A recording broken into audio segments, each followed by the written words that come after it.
Minsan pa, palakpakan po natin ating Diyos na buhay. Yung palakpak na hindi masasabing palakpak na para sa tao.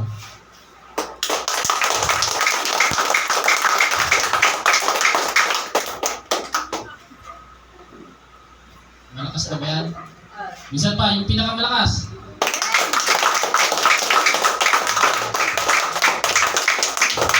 Yung palakpak na hindi na pagpilitan.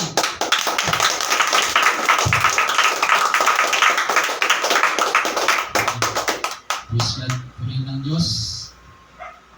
Nag-bless po ba kayo sa ating pagsamba sa Diyos? Amen. Amen. Noong unang panahon po, ganyan po talaga ang pagsamba sa Diyos. Amen po. Amen. Kung maririnig niyo yung tinatawag na halal ng Israelita, kikilabutan po kayo. Alam niyo po ba yung sabay-sabay na maraming taong nagsisigawan?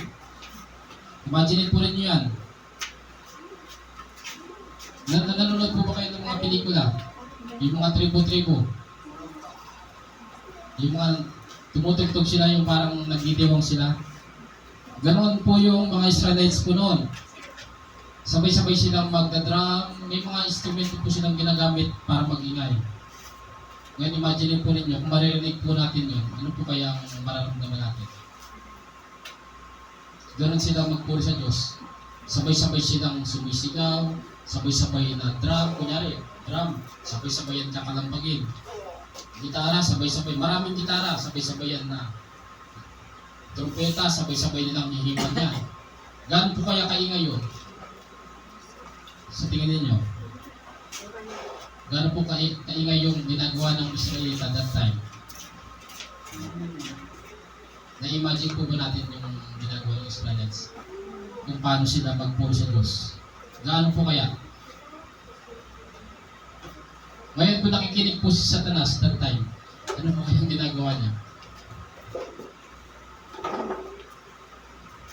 Inggit na inggit po si Satanas. Kasi kaya po siya naghimagsik sa Diyos kasi gusto niya rin siya po ay sasambahin ng mga anghel doon sa langit. Hindi naman po pwede na ganoon. Ngayon, pag nakakarinig siya ng ganyang praise and worship, naiingit siya, nagagalit siya, naiinis siya. Ngayon, kapag naiinis po kayo sa isang tao, ginagawa ninyo? Kuya, inis ka sa isang tao. Nilalapitan mo ba yung tao na yun na naiinis ka? Diba yung talaga yun kasi naiinis ka. Ngayon, pag naiinis si Satanas dahil nagpupuli tayo, anong ginagawa niya? Lumalaya si Satanas sa praise and worship. Amen. Yan po ang kapangyarihan ng praise and worship. Kayang magpalayas ng mga diablo. Amen po ba? Amen. Amen. Ayaw niya na nagpupuli tayo sa Diyos. Amen po ba? Amen. Ayaw niya na malaman niya na buhay ka pa ngayon dahil sa Diyos. Amen po ba? Amen. Kaya napakahalaga na alam mo na lahat ng bagay na tinatamasa mo ay sa Diyos. Kapag Amen. alam mo yan, hindi mahirap magpuri sa Diyos. Amen. Hallelujah. Amen po? Amen. Okay. Ako'y natutuwa at binigay natin yung the best natin sa Kanya. Sino yung bago dito? Anong pangalan? Joan. Ilang taon ka na, Joan? 10. Okay, ngayon ka lang naka-experience ng ganito? Naka-10. Ngayon, alam mo na ang sinasamba natin is Diyos ng buhay. Ngayon, paano natin sasabahin sa tingin mo? May ideya ka. Nagbabasa ka ng Bible. Meron kang ideya kung paano siya sambahin. Yung tunay na pagsamba. Ngayon, magkakaroon ka na ng ideya. Sabihin ko sa'yo, magsaliksik ka ng may Bible kayo sa bahay. Madam. Sino mo? Nung isa anak ko sa may isang may talim na po ng marigoso. Lumabay na po ito na may traffic na sa Welcome ka dito. Ano ba? Joan. Welcome ka palagi dito. Ayan. Kung gusto mong marami pang malaman tungkol sa Bible, punta ka lang dito. At ang may papangako namin is, hindi kami magtuturo sa iyo ng pangit. Hindi ka lang tuturuan mo na ako dito. Amen. Amen. Hindi ka namin tuturuan na murahin mo yung magulang mo. Tuturuan ka Amen. pa namin na sundin mo siya. Amen. Amen. Okay? Lahat ng mga taong nagpatuloy na umating sa lugar na ito, naniniwala ako, binabago siya ng Diyos. Pero yung mga tao na hindi nagpatuloy, tingnan niyo ang buhay nila. Nagpatuloy ba ang pagbabago sa kanya ng Diyos? Diba? Kaya kung gusto natin magbago, patuloy lang po tayo. Amen. Magpuro sa Diyos at makinig ng kanyang mga salita. Sabi sa John 15, kung kayo hiwalay sa akin, wala kayong magawa. Kung gusto niyo mamunga, manatili kayong nakakabit sa sanga. Sino yung sanga? Si Jesus Christ. Manatili tayong nakakabit sa sanga. Kasi kapag umiwalay tayo, ang sangang pinutol, makakapamunga pa ba? Hindi na. Ganun din sa spiritual. Kapag umiwalay ka sa Panginoong Yesus, hindi ka na makakapamunga. Ibig sabihin, hindi mo kayang magbago sa sarili mo lamang. Makakaya nating magbago sa pamagitan lang sa Kanya. Sige po, napahaba na yung intro natin. Buksan natin sa Roma. Roma 6.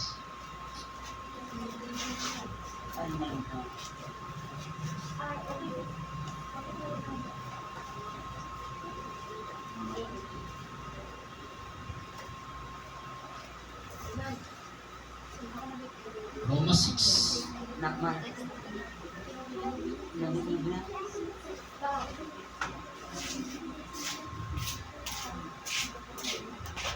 Ang tutusin ng topic talaga natin ngayon is sa pahayag. Pero dahil mayroon tayong baguhan, baka hindi niya masubayan yung aral sa pahayag. Kasi sa pahayag is hindi basta-basta. Kakaibang libro po yung pahayag. Kaya dito muna tayo sa Roma 6.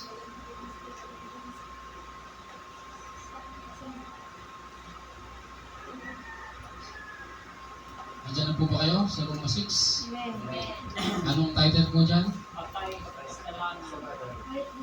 Ngunit buhay kay Kristo. Naunawaan po ba? Sa title pa lang. Patay na tayo sa kasalanan.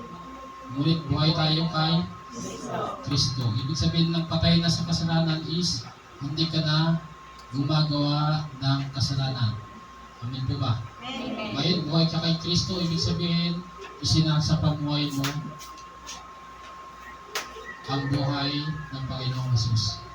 Ginagaya mo kung ano yung mga ginawa niya. Amen po.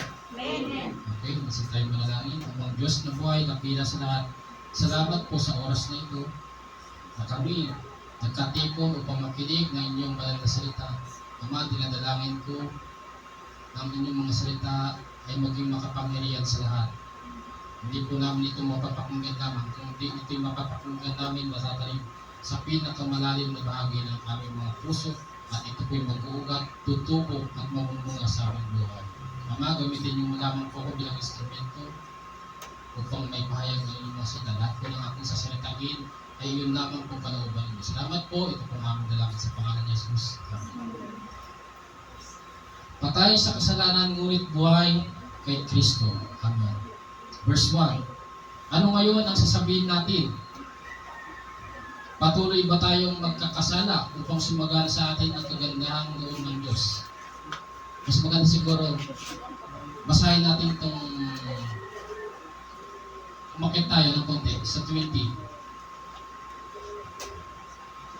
Sa 20. Hindi nyo na lilipat. Hindi nyo na siya lilipat. Para maunawaan natin tong verse 1. Sabi dito ni Apostol Pablo, nagsasalita po dito si Apostol Pablo. Saan niya sinulat itong aklat na ito sa mga taga Roma. Okay, sa 20, na magkaroon ng kautusan, dumami ang pagsuway. Amin po ba? Na magkaroon ng kautusan, dumami ang pagsuway. Nalaman naman natin ng unang panahon ng kautusan is isa lang. Sino nakakatanda? Ng kautusan ng unang panahon, panahon ni Iba't Adan, is isa lang. Bukas pinagbabawal. Ayun. Ibig sabihin, yun pa lang ang kasalanan kapag sinuway yun. Ngayon, panahon ni Moises, ilan yung kautusan? 10. Dumami, di ba? Sa panahon natin ngayon, di ba, napakarami na. Kasi basahin mo yung Biblia, napakarami dyan na wag. Amen po ba? Amen.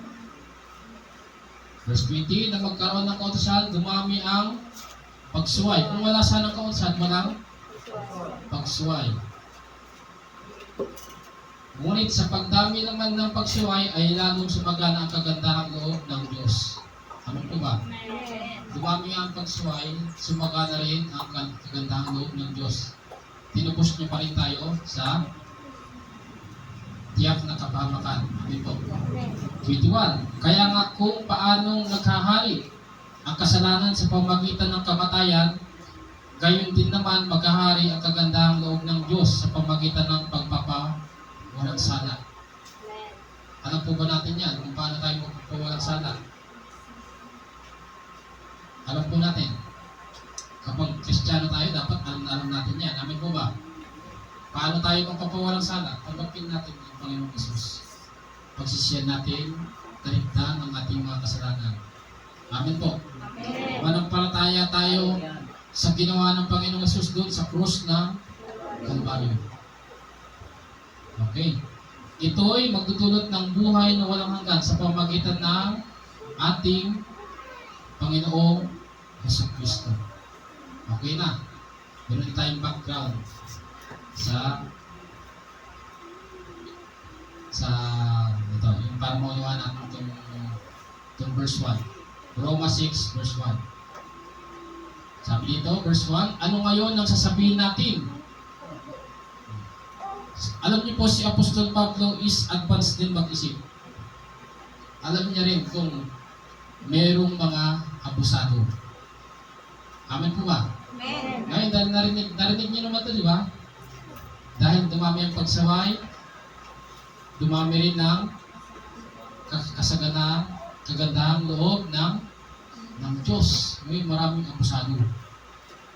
Umaasa na lang sila sa kagandahang loob ng Diyos. Kasi alam naman, Diyos lipat na yun.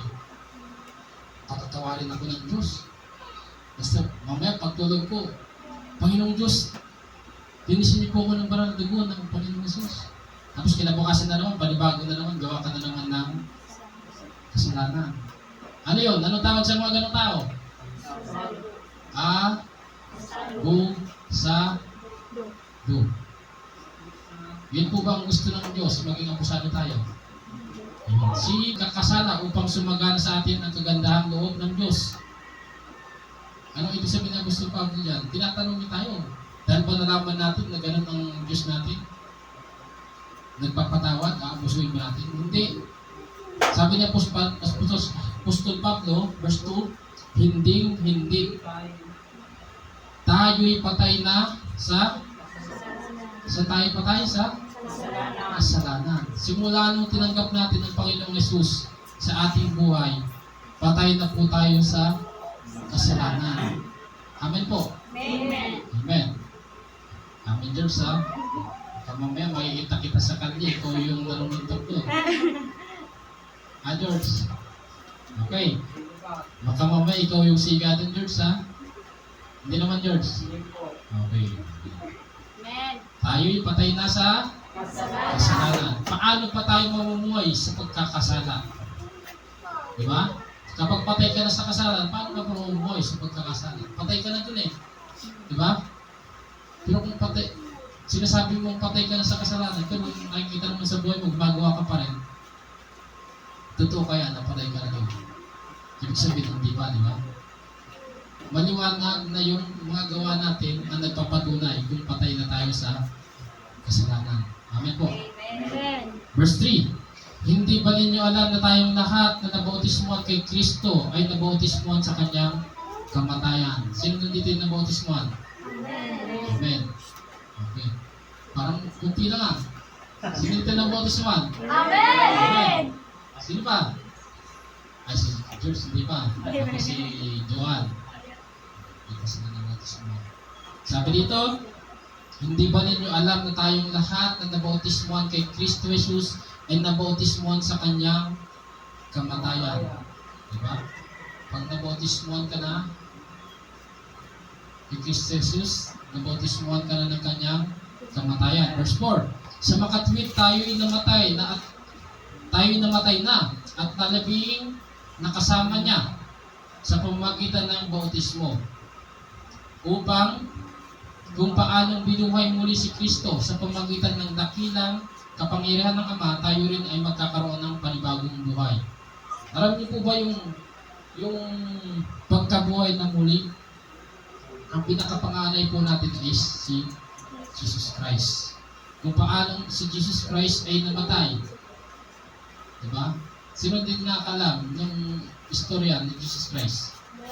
Siya'y bumuba sa lupa upang tayo tubusin.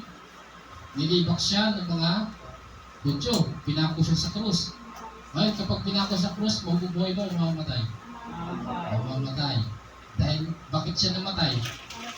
Kasi, tao po siya, nang bumuba siya dito.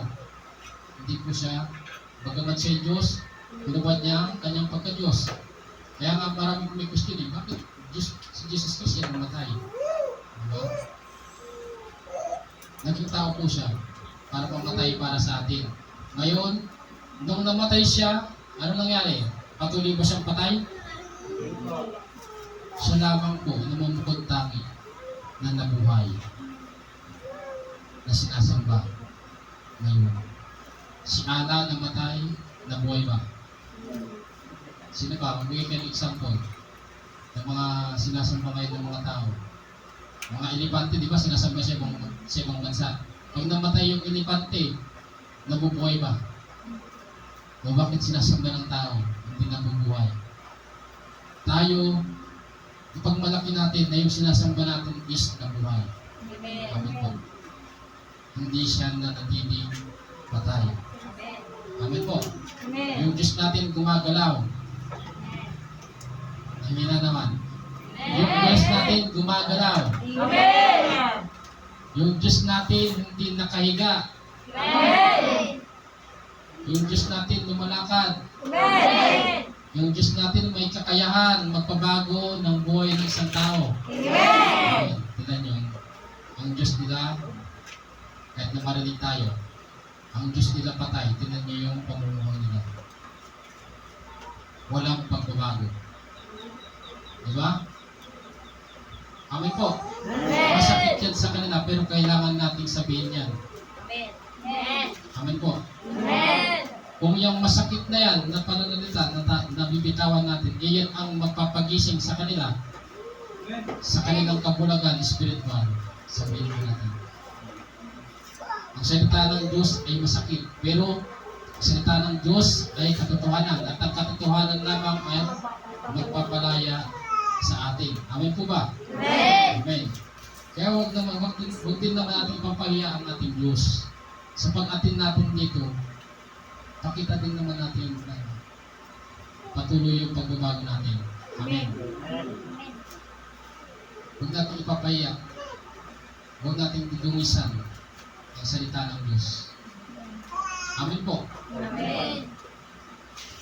Mas maganda nang tinutuligsa tayo nang dahil nagtataas tayo ng kamay. Mas maganda na tinutuligsa tayo dahil nagka-hallelujah tayo. Mas maganda nang kinakantsawan tayo dahil hallelujah, praise the Lord tayo, sayaw-sayaw sa Diyos. Kaysa naman tinutuligsa tayo dahil may ginagawa tayong masama. Hindi tayo nanguha ng kahoy sa mundo. Amen.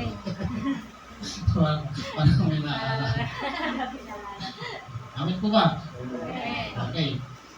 Naintindihan ko yun, yung part na yun. Mas maganda kung piyong-tulig sa tayo ng mga tao dahil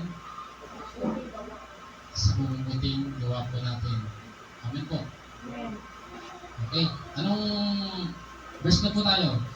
6. Yan ang gusto ko kay George. Verse 6. Alam natin na ang dati nating pagkatao ay naipako na sa krus. Ano daw? Yung dati nating pagkatao is naipako dun sa krus. Diba? Kung napako na dun, huhugutin pa ba natin ulit para isuot ulit natin? Diba hindi na? Alam natin na ang dati nating pagkatao ay naipako na sa krus. Kasama niya. Sino niya? Si Jesus Christ. Upang mamatay ang ating makasalanang pagkatao. At nang hindi na tayo maalipin pa ng kasalanan. Ulitin natin. Ang salita ng Diyos ay makapangyarihan. Ulitin natin. Alam natin na ang dati nating pagkatao ay naipako na sa krus kasama niya. Diba? Kaya tayo tinatawag na born again. Diba? Tingin ng anak na muli. Yung dati ng pagkatao is wala na. Amen po. Hindi pwedeng pag tinawag kang born again is walang transformation.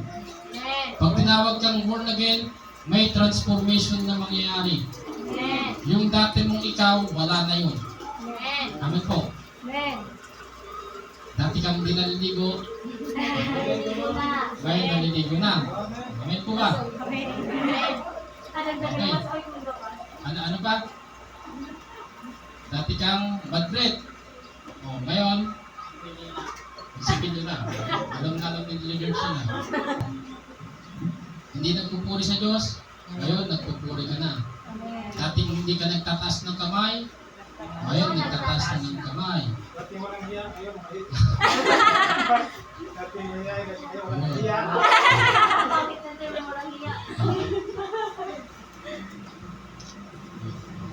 Hindi. Yung sinabi ni Q. Richard, salita po ng kanya, may makaka-encuentro po kayo dyan sa labas ng mga ganyan. Yung parang maging handa po tayo sa yung mga binabato ng tao. Kunyari. Ngayon paano pala kung dati ako mabait, di magiging masama na pala ako nila ngayon mabait. Ipilusupuin po tayo ng mga tao minsan. Kaya maging dati tayo. Hindi ko sinabi na si Kuya Richard yun. Walang po si Kuya Richard nagpapatawa sa pero tandaan ko rin yun, marami po tayong may kwento sa labas na ganyan. Maging handa tayo na magpaliwanag sa mga tao kung ano ang totoong kahulugan ng born again. Amen po. Okay. Pag born again ka na, yung mga dati mong ibig sabihin po ng born again, yung mga dati mong masasama na ginagawa is wala na. Yung dati mong masamang pagkatao is wala na. Amen po. Yun po ang ibig sabihin ng salitang born again. Okay po. Okay. Verse 6, alam natin na ang dati nating pagkatao ay naipako na sa krus kasama niya upang mamatay ang ating makasalanang pagkatao. Mamatay ang ating makasalanang pagkatao at nang hindi na tayo maalipin pa ng kasalanan. Kasi kung kanino ba tayo magpapalipin? Tanungin ko po kayo, saan nyo gusto magpalipin? Sa kasalanan o sa Diyos? Sa Diyos. Kapag alipin ka ng kasalanan, ibig sabihin, sinusunod mo yung kasalanan. Amen po.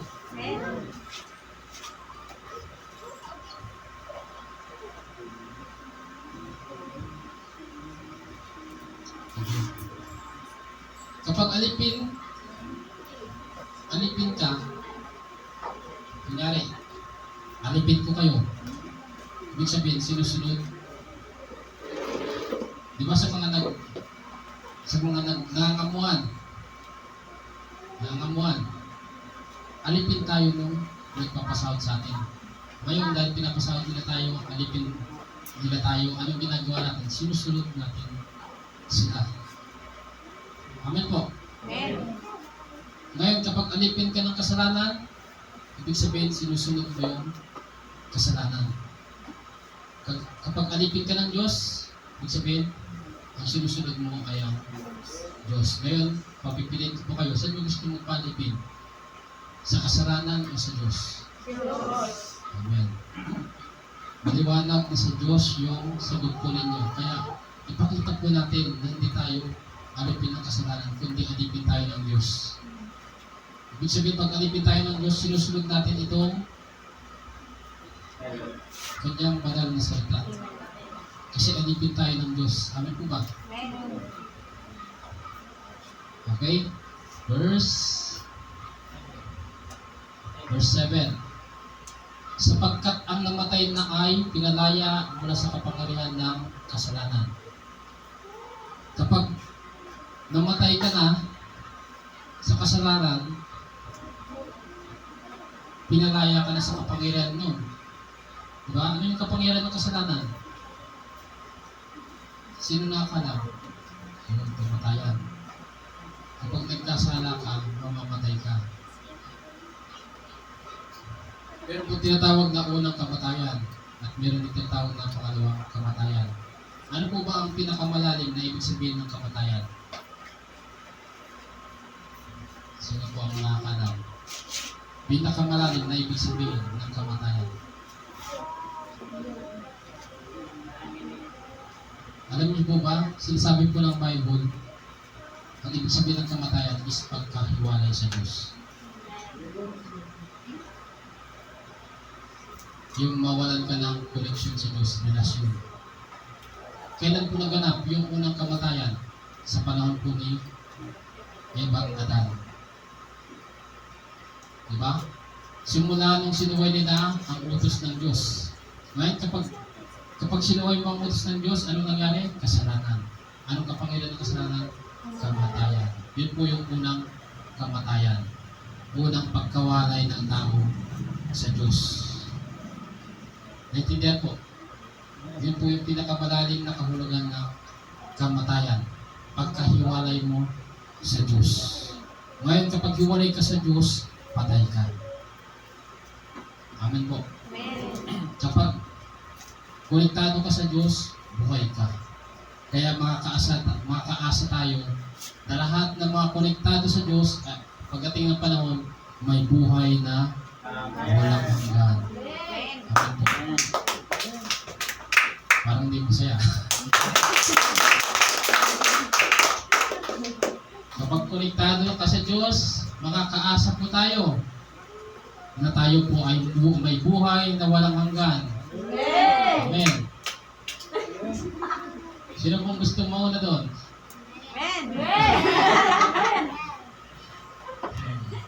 Okay. Kung ako po tatanungin, gusto ko na po. Amen po. Pero ayaw ng Diyos na maging makasarili tayo. Kapag nakilala po natin ang Diyos, ang gusto niya mangyari, ipakilala mo rin siya sa iba. Yun po ang gusto ng Diyos. Hindi yung pag nakilala ko ngayon, gusto mo na mamatay bukas. Magalit po ang Diyos doon. Kapag nakilala mo ang Diyos, ang gusto niya mangyari, pahabain niya ang buhay mo para maipakilala mo siya sa iba. Amen po. Kaya ang mga lingkod ng Diyos, dapat kiniklaim natin kalusugan. Amen po. Huwag tayong papayag na hindi tayo malusog. Dapat malakas yung pananampalataya natin na kapag lingkod ka ng Diyos, wala kang sakit-sakit. Kiling natin yan. Ama, naglilingkod ako sa iyo. Paano ko makapaglingkod sa iyo kung marami akong sakit? Paano ko sasabihin sa mga tao na kayo po yung nagpapagaling kung ako mayroong ganito? I-claim natin sa Diyos. Diba? At kapag maganda yung layunin ng panalangin natin, tinutugon ba ng Diyos o hindi? Tutugunin po niya. Sino pong nakilala sa akin? Diba? Nung unang arangkada ng pagsasama natin dito, ano yung itsura ni Pastor? Hindi. Yung may improvement ba yung nangyari sa akin? Siguro naman, alam ninyo na yung ulo ganyan-ganyan. Amen. Di ba? Para po ako may epilepsy. Pero kiniklaim ko po sa Diyos. Ama, naniniwala po isang araw, pag-gising ko, totally wala na yan.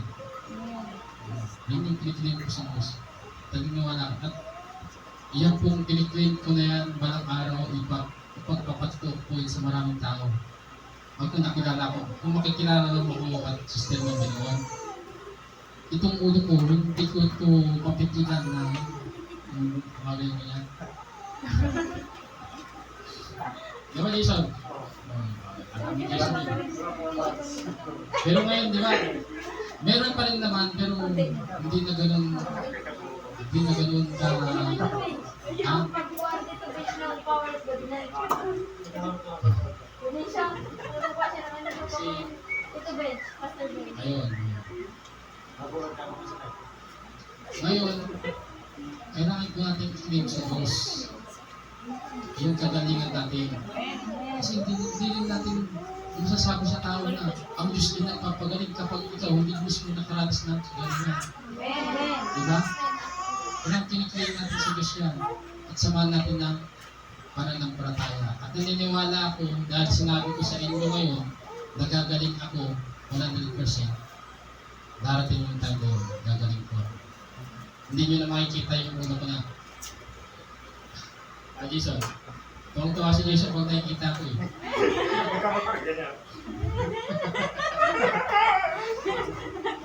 Amin po. Okay. Kailangan lang naman na itaas mo ang Diyos para gumawa siya ng iba sa buhay natin. Amen po. Amen. Wala tayong mabubuhay rin tayong kasama niya. Di ba kanina sabi ko, si Jesus Christ yung pinakapangalan natin sa pagkabuhay ng muli. Sabi dito, kung tayo'y namatay ng kasama ni Kristo, naniniwala tayong mabubuhay rin tayo kasama niya. Di ba? Mabubuhay tayo muli. Nalalabig po ba tayo doon? Sa pagkabuhay ng muli. Alam niyo ba sa pagkabuhay ng muli, wala ng kamatayan? Amen. Habang buhay na. Kung doon ka sa langit pupunta habang buhay, doon nasa langit ka. Pero kung doon ka mapupunta sa impyerno, is habang buhay ka rin. Doon. Nakakamukot. Sino gusto pumunta doon? Sa impyerno? Sino gusto? Ibig sabihin kung ayaw po natin doon, mamatay po tayo sa kasalanan. Amen po? Amen. Okay. Others, kung gusto natin magtayong pupunta doon sa impyerno, mamatay tayo sa kasalanan. Di ba? Huwag kang padadala sa mga barkada. Di ba, George? Huwag padala ka lang kay Yunin. Hindi ka niyan ititigaw. Itsura pa lang.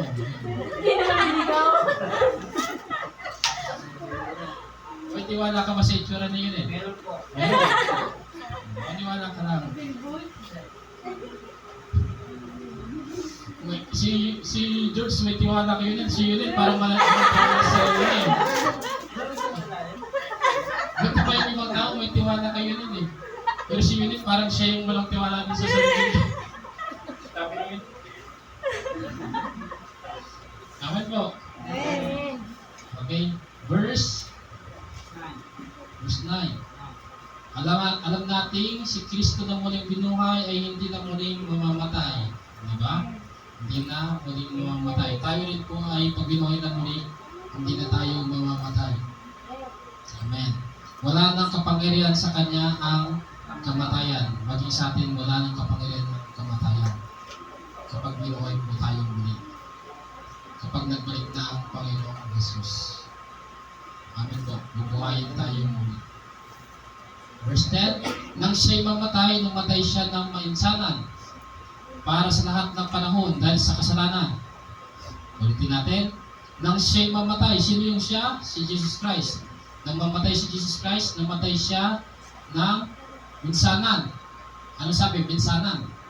Ibig sabihin, isa lang. Isa lang yung pagkamatay ni Jesus Christ. Pero anong ginagawa ng mga tao tuwing Semana Santa? Taon-taon, pinapatay nila si Jesus Christ. Diba? Ang Panginoong Jesus na mamatay ay minsanan na. Amen po. Amen. Amen. Nang siya'y mamatay, namatay siya na minsanan para sa lahat ng panahon dahil sa kasalanan. At ang buhay niya ngayon ay para sa Diyos. Amen po. Amen. Kung ang Panginoong Jesus, ang buhay niya ay para sa Diyos, tayo din dapat ng tagasunod niya. Ang buhay natin ay para sa Diyos. Amen po. Amen. Verse 11, kaya dapat din ninyong ituring ang inyong sarili bilang patay na sa kasalanan. Ulitin natin, kaya dapat din ninyong ituring ang inyong sarili bilang patay na sa kasalanan. Diba? Paulit-ulit, pinagdidiinan, kailangan nating mamatay sa kasalanan. Ngunit buhay para sa Diyos. Kapag patay ka sa kasalanan, buhay ka naman sa harapan ng Diyos. Doon tayo nabubuhay sa harapan ng Diyos. Kung tinatanggal natin yung mga kasalanan natin, nabubuhay tayo sa harapan ng Diyos. Amen po. Amen. Habang kasing tinatanggal natin yung kasalanan, lalo tayong lumalapit sa Diyos. At kapag nalalapit tayo sa Diyos, ang Diyos natin buhay, nabubuhay tayo. Amen po. Amen. Kapag gawa naman tayo ng gawa ng kasalanan, papalayo ulit tayo sa Diyos. Amen po. Amen.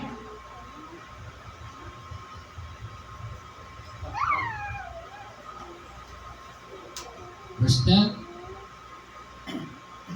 nang siya'y mamatay, namatay siya ng minsanan para sa lahat ng panahon dahil sa kasalanan. At ang buhay niya ngayon ay para sa Diyos. 11, kaya dapat din ninyong ituring ang inyong sarili bilang patay na sa kasalanan, ngunit buhay para sa Diyos.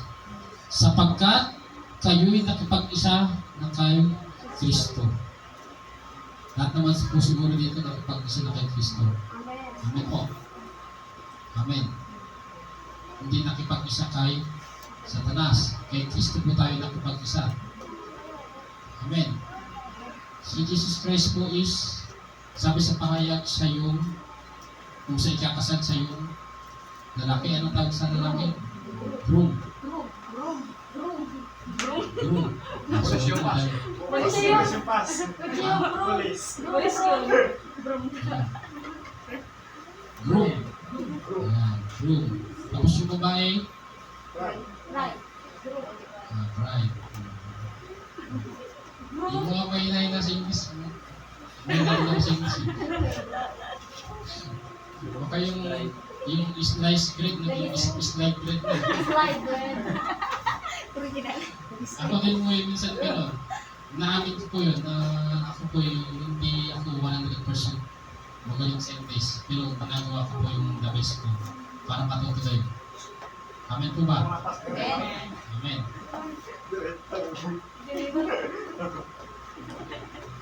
Kaya yung groom si Jesus Christ. Groom. Yun. Tayo po yung bride. Pagdating ng panahon, kakasal tayo kay Jesus Christ. Amen po. Magiging isa na. Isa na. Ulitin natin, kaya dapat din ninyong ituring ang inyong sarili bilang patay na sa kasalanan. Ngunit buhay para sa Diyos, sapagkat kayo'y nakipag-isa na kay Kristo Jesus. Di ba yung mga nagpakasal, kayo'y isa na. Di ba? Yung mga may asawa na dito. Yung mga asawa ninyo, isa na kayo. Darating ang panahon, may ikipag-isa tayo kay Jesus Christ. Sakasal tayo sa Kanya. Amen po. Amen. Verse 12, huwag na ninyong paghariin ang kasalanan sa inyong mga katawang may kamatayan upang hindi na ninyo sundin ang masasamang piling nito. Ano sabi? Huwag na ninyong paghariin. Ibig sabihin, ikaw din mismo. Yung may desisyon kung paghahariin mo pa yung kasalanan sa sarili mo, di ba? Ikaw yung magde-decide kung paghahariin mo ba yung kasalanan sa iyong katawang may kamatayan. Yung katawang may kamatayan, ito po yun. Itong kasalukuyang katawan natin. May kamatayan po po yan. Pero yung katawang ipagkakalog natin, next slide, Wala na pong kamatayan yun. Amen po. Amen. Ang tinutukoy dito ngayon na katawan yung katawang may kamatayan. Anong sabi sa katawang may kamatayan? Huwag na ninyong paghariin ang kasalanan sa inyong mga katawang may kamatayan upang hindi na ninyo sundin ang masasamang hilig nito. Kapag hindi mo na pinaghari yung kasalanan, makakaiwas tayo na sundin yung masamang hilig. Itong katawang may kamatayan natin, ito po is masamang hilig nito. Amen po. Amen. Yan ang kalaban natin. Yung mismong sarili natin. Amen. Amen. Amen. Kasi ang sabi nga sa kasabihan masarap daw yung bawal. Diba? Mismo yung sarili natin ng kalaban natin. Kunyari may diabetic ka, bawal sa'yo ang matatamis. Pero nga, masarap ng bawal. Kalaban mo mismo yung sarili mo eh. Kakalabanin mo yung sarili mo na mahilig sa matamis. Amen po. May sakit ka sa kidney, bawal ka sa maalat. Kakalabanin mo ngayon yung sarili mo ngayon na wag kumain ng maalat. Di ba? Ang kalaban po natin na malakas, hindi lang si Satanas. Mismo yung sarili natin. Amen po. Kailangan nating patayin yung sarili natin. Huwag natin paghariin yung ang sabi, huwag ninyo paghariin ng kasalanan sa inyong mga katawang may kamatayan upang hindi na ninyo sundin ang masasamang hilig nito. Verse 13, huwag na ninyong ipailalim sa kapangyarihan ng kasalanan ang alinmang bahagi ng inyong katawan bilang kasangkapan sa paggawa ng kasamaan. Amin po ba? Ano sabi? Ulitin natin. Huwag na ninyong ipailalim sa kapangyarihan ng kasalanan ang alinmang bahagi ng inyong katawan. Diba? Kunyari, yung kamay mo, pinapailalim mo sa kapangyarihan ng kasalanan. Ano yung ginagawa ng kamay mo? Nanakaw.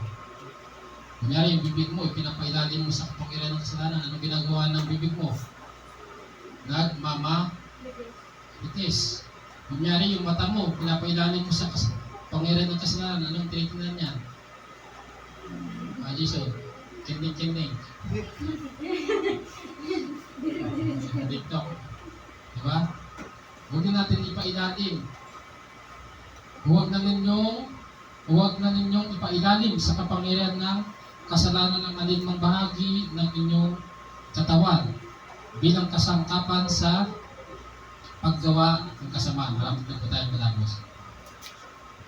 Sa halip, pasakop kayo sa Diyos bilang mga taong namatay na at muling binuhay. Ulitin natin. Sa halip, pasakop kayo sa Diyos bilang mga taong namatay na at muling binuhay. At ihandog ninyo sa Kanya ang inyong katawan bilang kasangkapan ng kabutihan. Ihandog natin sa Diyos ang ating katawan bilang kasangkapan sa kabutihan. Diba? Paano natin ihandog yung katawan natin sa Kanya bilang kasangkapan ng kabutihan kung puno tayo ng paggawa ng kasalanan? Tatanggapin kaya ng Diyos yung paghahandog natin sa Kanya ng ating katawan bilang hindi kumbinsido sa tingin po natin, i-rate po natin yung sarili natin. Kung ihahandog po kaya natin yung ating katawan sa Kanya ngayon, tatanggapin po kaya ng ating Diyos?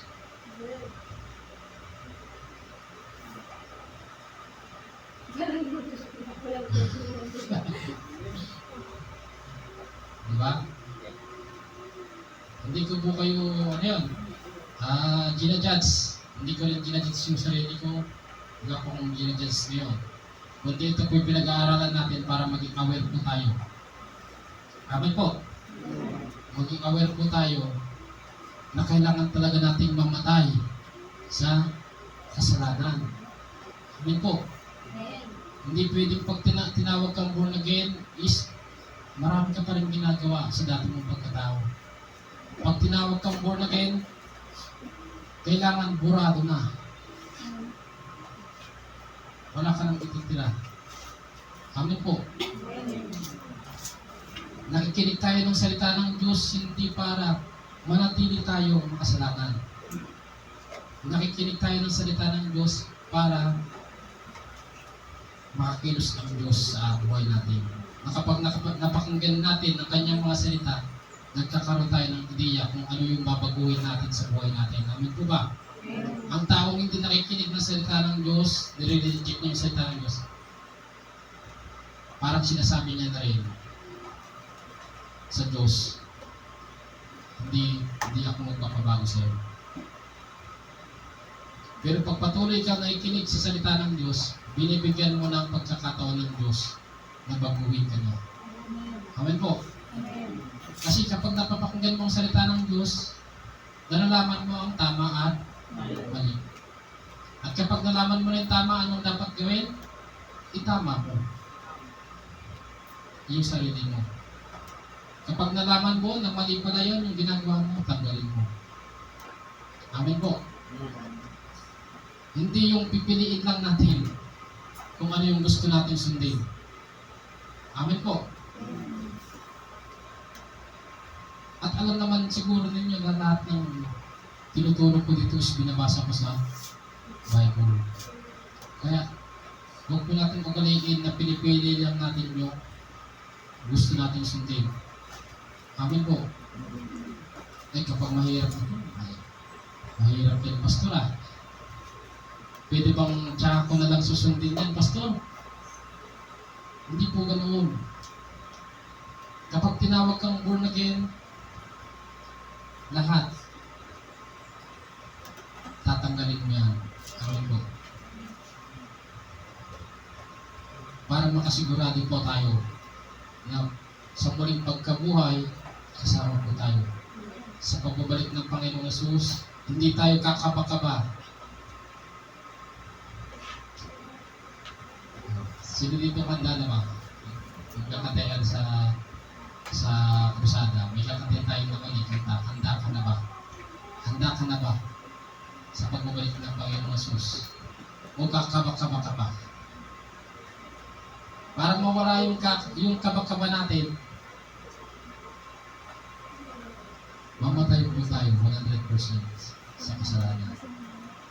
Para pagbalik ni Jesus Christ, hindi ka mahihiya sa Kanya. Panginoon, nandito ako.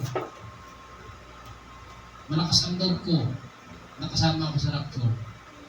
Pero pag alam mo sa sarili mo na hindi ka pa totally 100% nagbago sa sarili mo, kakaba-kaba ka ba? Kakaba-kaba ka pa. Nag-iisip ka pa kung makakasama ka ba talaga. Pero pag alam mo sa sarili mo, talagang alam mo sa sarili mo na naborn again ka, namatay ka, kasama ng Jesus Christ, hindi ka matatakot sa pagbabalik ng Panginoong Yesus. Maging sa kamatayan, physical, hindi ka matatakot. Sa pagtulog mo sa gabi, hindi ka matatakot na mamatay ka sa gabi iyon. Kasi alam mo, kung namatay ka sa gabi iyon, paggising mo, kapiling mo ng Diyos. Kaya lang naman natatakot ang mga tao na mamatay kasi hindi pa nila alam kung saan sila pupunta. Maraming Kristiyano takot pang mamatay kasi alam nila hindi pa sila sigurado sa kaligtasan nila. Amen po. Amen. Kaya kailangan nating mamatay sa kasalanan upang masiguro natin yung kaligtasan natin.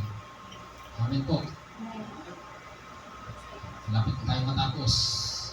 Sa halip, pasakop kayo sa Diyos bilang mga taong namatay na at muling binuhay at ihandog ninyo sa Kanya ang inyong katawan bilang kasangkapan sa kabutihan. 14. Sapagkat hindi na dapat maghari sa inyo ang kasalanan. Diba? Sapagkat hindi na dapat maghari sa inyo ang kasalanan. Ulitin natin. Sapagkat hindi na dapat maghari sa inyo ang kasalanan. Pinagdidiinan. Hindi na dapat maghari sa atin ang Ano ba ang kasalanan? Lahat ng pagsuway sa kautusan ng Diyos is kasalanan. Amen po. Amen. Kapag hindi mo sinusunod ang kanyang banal na salita, ang Biblia, kasalanan mo yan. Dapat ang maghari po sa atin ang kanyang mga utos. Sumusunod po tayo sa kanyang mga utos. Para mawalan ng kapangyarihan ang kamatayan sa buhay natin. Amen po. Amen. Huwag natin paghariin ng kasalanan. Ulitin natin, sapagkat hindi na dapat maghari sa inyo ang kasalanan dahil kayo'y wala na sa ilalim ng kautusan. Ano pong ibig sabihin ng wala na sa ilalim ng kautusan?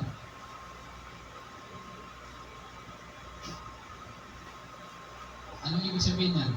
Wala na sa ilalim ng kautusan. Alam niyo, wala na tayo sa ilalim ng kautusan kasi sumusunod na tayo doon. Kahit na hindi pa tayo utusan, sumusunod na tayo ng kusa. Amin po ba?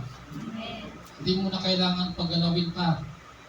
Kapag tinanggap mo na si Jesus Christ, automatic sumusunod ka na. Hindi ka na pinupukpok pa bago pa bumaon. Ang isang tunay na Kristiyano, hindi pinipilit na sumunod. Amen po. Amen. Ang isang Kristiyano may pagkukusa po na magbago. Hindi mo kailangan lagi kang kinukonsensya para magbago. Hindi mo kailangan palaging pinapaalalahanan pa para magbago. Ang isang tunay na Kristiyano, oras na tinanggap mo si Jesus Christ, hindi ka dapat pinipilit na magbago. Kusa yan sa sarili mo. Amen po. Amen. Magiging likas yan sa sarili mo. Kumbaga, kapag liwanag ka na talaga. Kapag kulay-pula ka na talaga. Hindi mo na kailangang pinturahan pa ng ibang kulay para maging kulay ganoon. Di ba? Kailangan kapag Kristiyano na tayo, magpa-Kristiyano na tayo. Amen po. Alisin natin yung mga ano bang pwedeng maging example. Kunyari sa pananalita natin, o sino dito yung nadudulas pa pag nagsasalita, nakakapagmura pa, ganyan, sa expression. Hindi na natin kailangan palalahanan pa palagi na hindi na natin binabanggit yun. Amen po. Kailangan kusa na natin ginagawa. Amen po. Sino dito yung nanonood pa sa TikTok na Jason? Hindi na.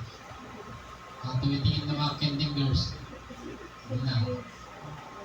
Kapag ano po rin nyo, wala po tayong itatago sa Diyos. Maaring ngayon, wala tayong ginagawa. Wala sa loob tayo ng church naman ngayon. Nag-aaral tayo ng salita ng Diyos. Tingin ka sa katabi mo pa, di ba? Ang bihig-bihig. Di ba? Parang hindi makabasa ang pinyan. Di ba? Ngayon lang kaya yan o pares din pagtabas? Pares din? Baka mamaya paghawak ng cellphone yun, serious ka agad, iba natin alawi. Di ba? Pagkatabi si Pastor ang sinashirts, Christian worship. Sinashirts si Carl, Pastor Gedlapis. Sinashirts si Ganito, si Brother Eddie Villanueva. Pero pag talikod na ni Pastor, hindi ko na alam kung sino yung sinashirts ninyo. Sino na yung pinapanood ninyo. Amen po. Sabihin ko po sa inyo, maaaring makaligtas kayo kay Pastor, pero sa Diyos hindi. Amen. Maaaring dito sa loob ng church, pwede tayo magkunwari. Sa Diyos, hindi po tayo pwedeng magkunwari. Kahit ako po, na nagtuturo dito sa harapan ninyo, pwede akong nagbanal-banalan. Totoo po yan. Pwede akong magkunwari na banal ako. Pero sa harapan ng Diyos, alam ng Diyos kung sino po ako. Kaya kung alam natin na wala tayong maitatago sa Diyos, huwag na po natin pagpatuloy yung buhay na mapagkunwari. Amen. Kung ano po tayo dito sa pulpit, yun na rin po tayo paglabas ng bahay panambahan. Kung ano ka dito sa church, yan ka na rin sa paglabas. Hindi yung banal ka lang kapag araw ng linggo. Diba? Pero paglabas, wala na. Banal na aso na. Diba? Kailangan po tayong, ano po yung pinag-aaralan natin? Mamatay na sa kasalanan. Dapat na po tayo matapos. 14, sapagkat hindi na dapat maghari sa inyo ang kasalanan. Dahil kayo wala na sa ilalim ng kautusan, kundi na sa ilalim ng kagandahang loob ng Diyos.